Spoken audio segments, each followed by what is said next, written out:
میں آج زد پہ اگر ہوں تو خوش گمان نہ ہو، چراغ سب کے بجھیں گے، ہوا کسی کی نہیں۔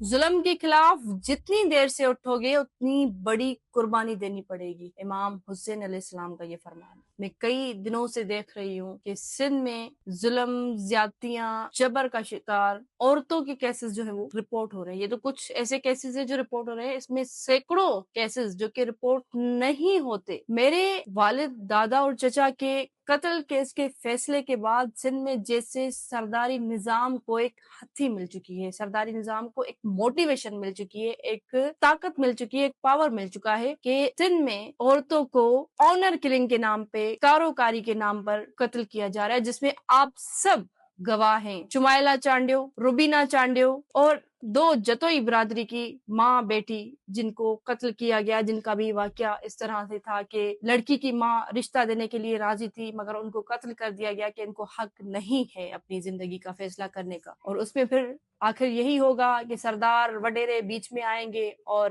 جو آپ کو پتہ ہے جرگا سسٹم چلتا ہے اور فیوڈلزم کو اگین طاقت دینے کی جو کوشش کی جا رہی ہے۔ میں سمجھتی ہوں اس نظام میں اب مذمت کی ضرورت نہیں ہے، مرمت کی ضرورت ہے اس سسٹم کو، کہ میرا سندھ جو کہ امن محبتوں کی دھرتی، نہ جانے کس کی نظر کھا گئی کہ سندھ اب آفت زدہ بن چکا ہے۔ کافی خبریں مہر شہر سے رپورٹ ہوئی ہیں، میرے مہر شہر میں کوئی شخص محفوظ نہیں ہے۔ میں پوچھنا چاہتی ہوں اس پورے سسٹم کے ٹھیکیداروں سے کہ کیا کوئی محفوظ ہے یہاں پر؟ ایک چھوٹی سی بچی اجالا پروین، 6 سالہ معصومہ، کہ جو 8 دن گزر چکے اس کی کوئی خبر نہیں ہے کہ وہ کہاں پر ہے، اس کی کوئی خیریت نہیں ہے، جس کی ماں تڑپ رہی ہے۔ اس نظام میں کوئی محفوظ بھی ہے؟ کیا یہاں پر کوئی انصاف بھی ہے؟ کیا کوئی ہے جو مجھے سن سکتا ہے؟ کیا کوئی ہے جو اس پہ ایکشن لے سکتا ہے؟ کیا کوئی ہے کہ سندھ اور پاکستان کی بیٹیوں کو محفوظ بنا سکتا ہے؟ کیا کوئی ہے کہ ہم سے پوچھے؟ کیا کوئی ہے کہ انصاف کرے؟ میں جانتی ہوں کہ یہاں پر ہماری مدد کرنے کے لیے